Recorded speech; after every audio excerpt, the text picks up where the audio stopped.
Hello, and welcome to Lyla's Lullabies, where we spend time exploring with Lyla, a traveler who wanders the world at her own pace, while sharing her most enriching and restorative moments with you.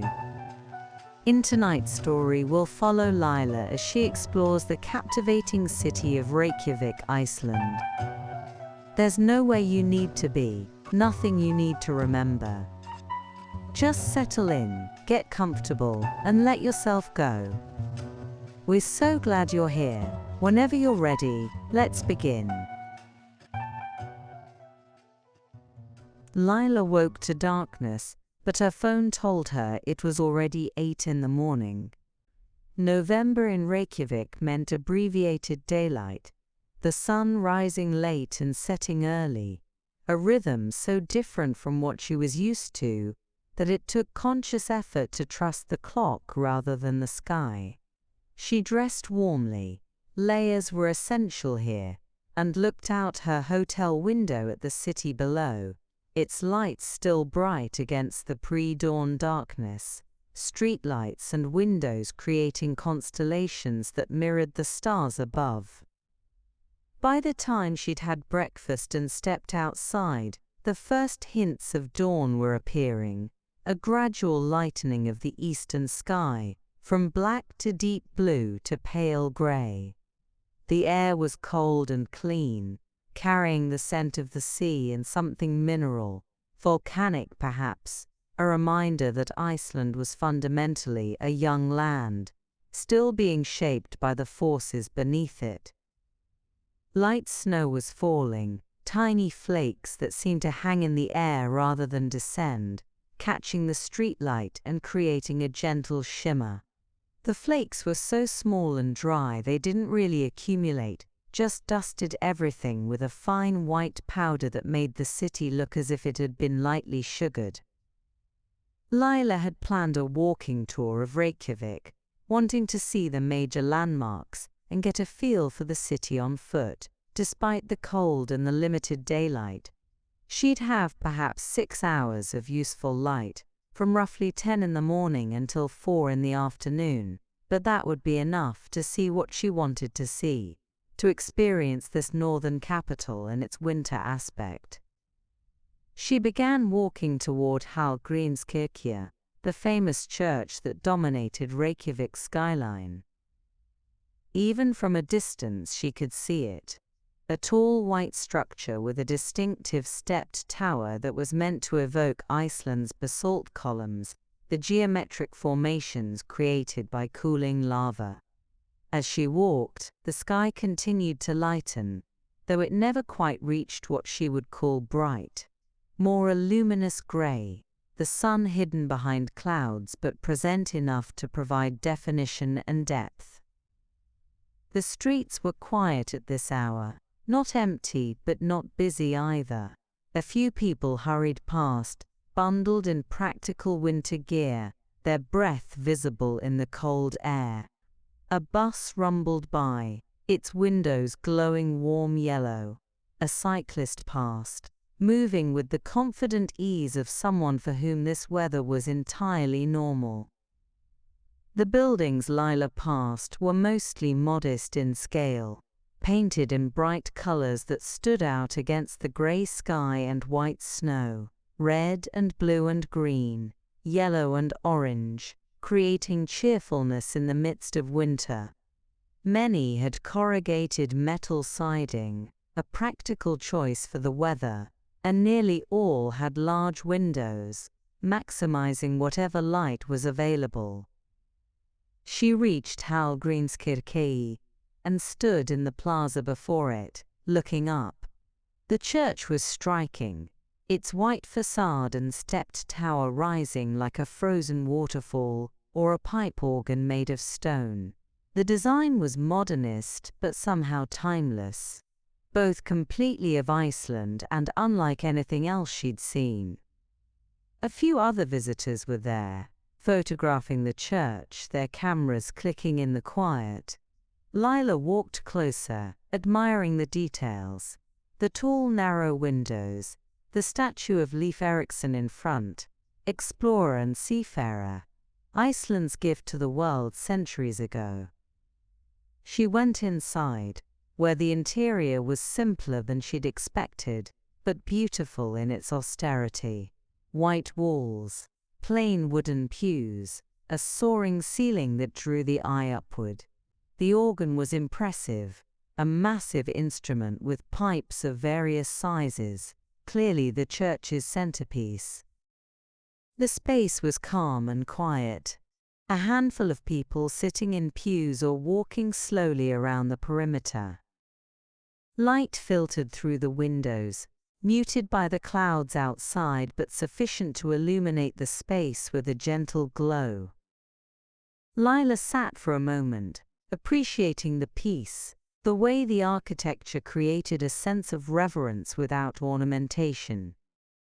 When she left, the daylight had strengthened slightly, the sky a lighter shade of grey. The snow was still falling, those tiny crystalline flakes that seemed weightless. She walked down the hill from the church toward the city centre, passing more colourful buildings, small shops beginning to open, cafes with lights on inside, and the promise of warmth. She found one that looked welcoming, its windows steamed slightly from the warmth within, and stepped inside.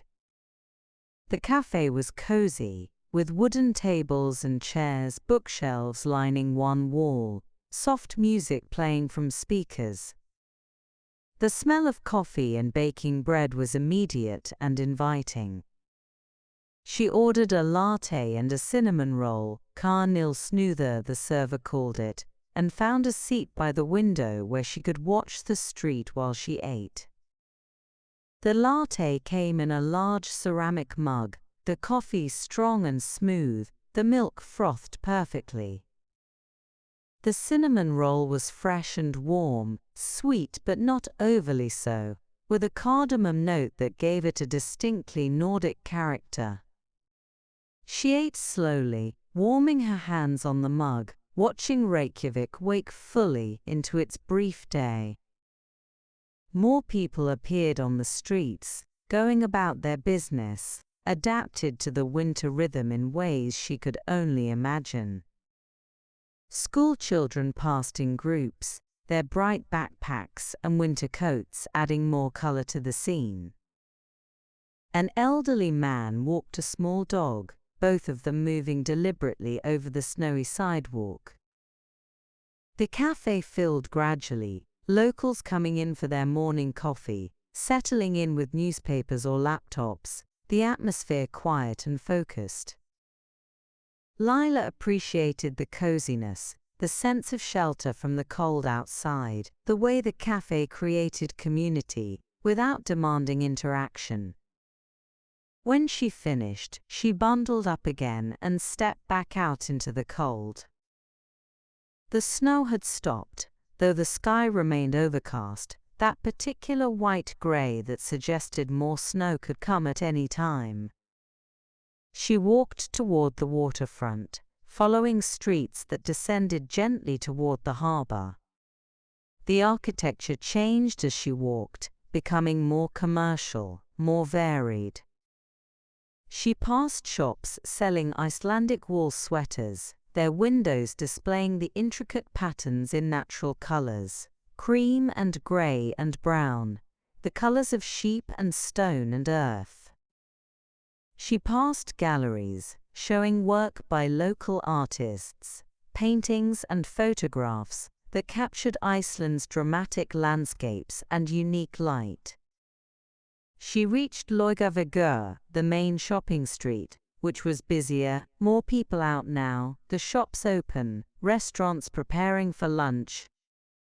But even here, the atmosphere remained calm, everyone moving without rush, the cold perhaps encouraging efficiency but not frantic pace. Lyla continued toward the water, and the buildings opened up, revealing the harbour and, beyond it, the ocean. The view made her stop, the water dark and choppy, mountains visible across the bay despite the clouds, their peaks white with snow, and above it all that luminous grey sky that seemed to hold all the light there was. She walked along the waterfront toward Harpa, the concert hall she'd read about, which was supposed to be architecturally stunning. As she approached, she understood why. The building was essentially made of glass, geometric panels in various colors, designed to catch and reflect light. Even on this gray day, it glowed, the colored glass creating a mosaic effect, greens and yellows and oranges and blues shifting as she walked around it.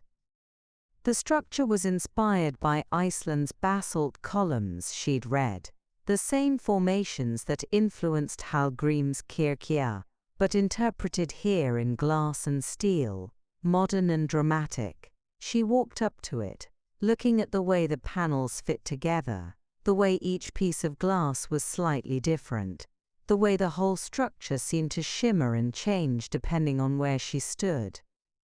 Inside, the lobby was open to visitors, and she went in, grateful for the warmth.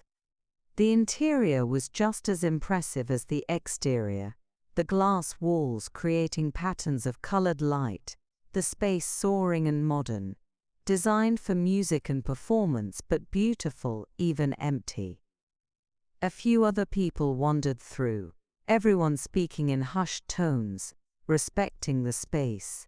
Lyla walked around, looking at the different levels, the way the architecture created intimate spaces within the larger structure, the way natural light was maximized despite the limited daylight outside.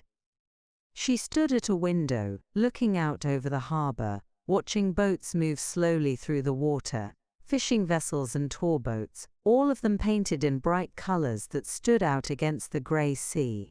A ferry was heading out, probably toward the Westman Islands, its wake white against the dark water. After exploring Harpa, she continued along the waterfront, walking toward the old harbor area. The wind was stronger here, coming off the water, cold and persistent. She pulled her hat down and wrapped her scarf more tightly, but the cold was invigorating rather than unpleasant, making her feel alert and alive. The old harbor had a different character, more industrial, working boats alongside tourist vessels, warehouses converted into restaurants and shops, a sense of the city's maritime heritage visible in the architecture and the activity. Fishermen were working on their boats, checking nets and equipment, their movements practiced and efficient. She found the Sun Voyager sculpture on a path along the water, the iconic piece she'd seen in countless photographs. In person, it was beautiful and evocative. A steel structure suggesting a Viking ship's skeleton, its ribs curving upward, gleaming despite the grey sky. It faced north across the water, toward the mountains, positioned to catch the midnight sun in summer, though now, in November, it stood in perpetual twilight. Lyla walked around it, admiring the craftsmanship, the way it managed to be both abstract and representational, both modern and ancient. The sculpture seemed to embody something essential about Iceland, the seafaring heritage, the exploration and adventure, but also the harsh beauty, the relationship with nature that was about respect and adaptation rather than conquest. A few other people were there, photographing the sculpture from different angles. One couple asked Lyla if she would take their photo with the Sun Voyager and the mountains in the background, and she obliged, trying several shots to make sure they had a good one. "Thank you," the woman said, her accent British. "Are you visiting or do you live here?" "Visiting," Lyla said. "Just for a few days. You?" "Same. It's our first time. The short days are strange, aren't they? But also kind of magical." Lyla agreed. There was something magical about it, this compressed daylight, the way it made you appreciate every moment of illumination, the way the city glowed against the darkness. She continued walking along the waterfront, the path well maintained despite the snow, clearly a route that was used year-round. The mountains across the bay were stunning, even through the clouds, their presence massive and ancient, reminding her that Iceland was a place where nature dominated, where humans had adapted to conditions rather than bending conditions to human will. She passed more boats, more harbor activity, and then found herself in an area with restaurants and cafes, several of them specializing in seafood, advertising fresh catch and traditional preparations. Her stomach reminded her it was past lunchtime, and she chose a place that looked authentic rather than touristy, its menu in Icelandic, with English translations underneath. Inside it was warm and welcoming, with simple wooden tables and nautical decorations that felt genuine rather than theme park. She was seated at a table by the window, with a view of the harbor. The server brought her a menu and water. "First time in Iceland?" she asked in English, her accent melodic. "Yes," Lyla said. "Everything is beautiful, even with the short daylight." "Ah, you get used to it," the woman said. "And in summer we have the opposite, daylight all the time. Both have their beauty. Are you ready to order?" Lyla chose the fish soup, a traditional dish she'd read was a staple of Icelandic cuisine, and the server nodded approvingly. "Good choice. It's made fresh today with cod and haddock. I'll bring it right out." The soup arrived steaming, served in a wide bowl with dark rye bread on the side. It was creamy and rich, full of chunks of fish and vegetables, flavored with herbs she couldn't quite identify, but that tasted right, perfectly suited to the cold day and the maritime setting. She ate slowly, dipping the dense bread into the soup, warming herself from the inside. Through the window she watched the harbor activity, boats coming and going, people working, gulls circling and crying, the constant movement of a place where the sea was livelihood and highway and source of identity. After lunch, she stepped back outside into the early afternoon, knowing that daylight would begin fading in just a couple of hours. The temperature had dropped slightly, and the snow was beginning again, tiny flakes that swirled in the wind. She walked back through the old harbor, taking a different route, exploring streets she hadn't seen yet. She found small galleries and shops, a bookstore specializing in Icelandic literature, a music store selling albums by local artists. She ducked into the bookstore, grateful for the warmth, and browsed the shelves, pulling out books and reading first pages, even though most were in Icelandic and incomprehensible to her. The bookstore had a section of English translations, and she found a collection of Icelandic sagas, the medieval tales of feuds and family and survival in this harsh landscape. She bought one, thinking it would be perfect to read during the long evenings. Back outside she noticed the light beginning to change, the grey becoming deeper, the first hints of dusk appearing even though it was only mid-afternoon. She wanted to return to the city centre, to be somewhere with lights and activity as darkness fell, to experience how Reykjavik transformed when the brief day ended. She walked back toward Reykjavík, the main street, which was busier now, people finishing work or shopping before heading home. The shops were all lit, their windows glowing, creating paths of light along the street. Christmas decorations were beginning to appear, strings of lights being hung, wreaths placed on doors, preparing for the season that would be almost entirely dark this far north. She found a small café, different from the morning one but with a similar cozy atmosphere, and ordered hot chocolate. It came topped with whipped cream and a dusting of cinnamon, rich and warming. She sat by the window again, watching darkness complete its arrival, the streetlights coming on, the city transforming into its nighttime self. There was something cozy about Reykjavik in winter, she thought. The darkness outside made the lit spaces feel more inviting, more precious. The cold made warmth more appreciated. The harshness of the environment created a culture that valued comfort and community, that knew how to make beauty in the midst of difficult conditions. She sipped her hot chocolate slowly, in no hurry to leave the warmth. Other patrons came and went, everyone seeming to know how to pace themselves for the long winter evening ahead. The music playing was soft and atmospheric, something ambient and electronic, distinctly Icelandic. When she finished, she decided to walk once more to Hallgrímskirkja, to see it lit up at night. The walk was different now, the city fully dark, every light source standing out, creating intimacy and focus. The church appeared ahead, illuminated by spotlights, its white facade glowing against the black sky. She stood in the plaza before it, now almost empty, and looked up. The church was even more impressive at night, the lights emphasizing its geometry, its stepped tower seeming to reach toward the stars that were beginning to appear in breaks in the clouds.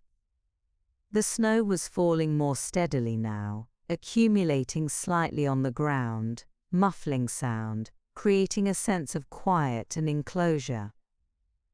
Lyla stood there for a long time, feeling the cold on her face, watching the snow fall through the beams of light, feeling peaceful and interested and curious about this place that was so different from anywhere else she'd been.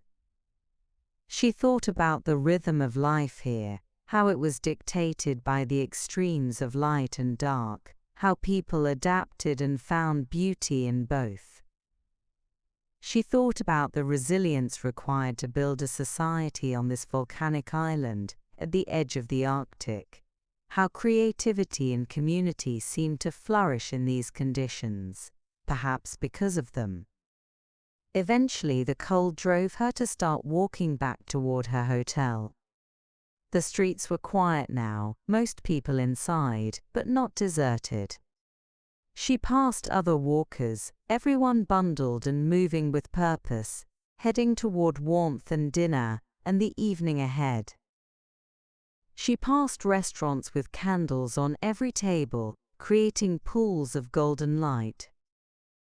She passed homes with windows glowing, glimpses of domestic life, families preparing dinner, people reading, children playing. Each lit window was like a small story, a reminder of the lives being lived here. Back at her hotel, she went up to her room and stood at the window, looking out at Reykjavik in its winter darkness. The city spread below her, lights creating patterns, street lights and building lights and car lights, all of it glowing against the black sky and white snow. She could see Hallgrímskirkja in the distance, still lit, still dominant. She could see the harbour area, marked by the lights of boats and warehouses.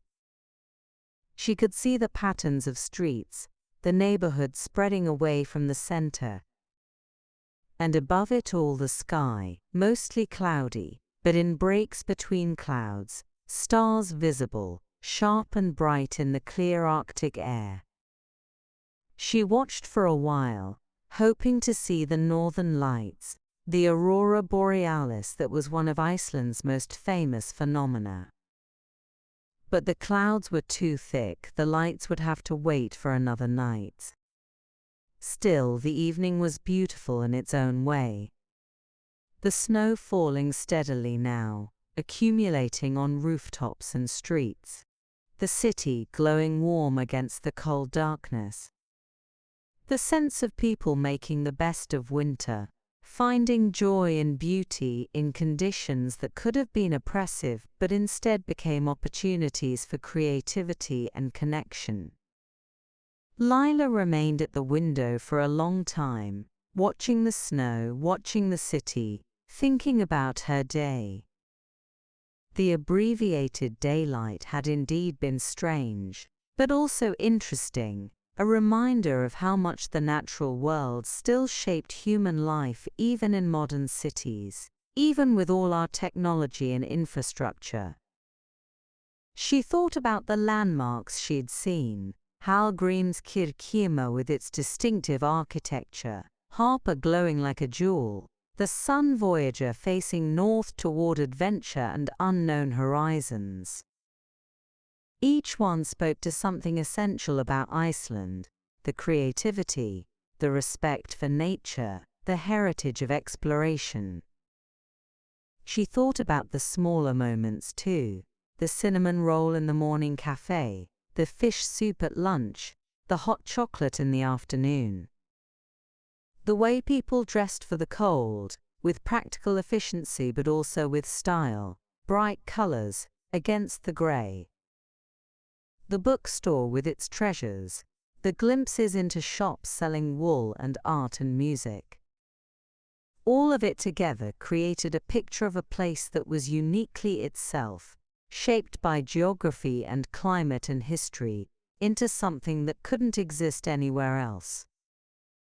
Reykjavik in November, dark and cold and beautiful, a city that knew how to make light in the darkness, warmth in the cold, community in the isolation of winter.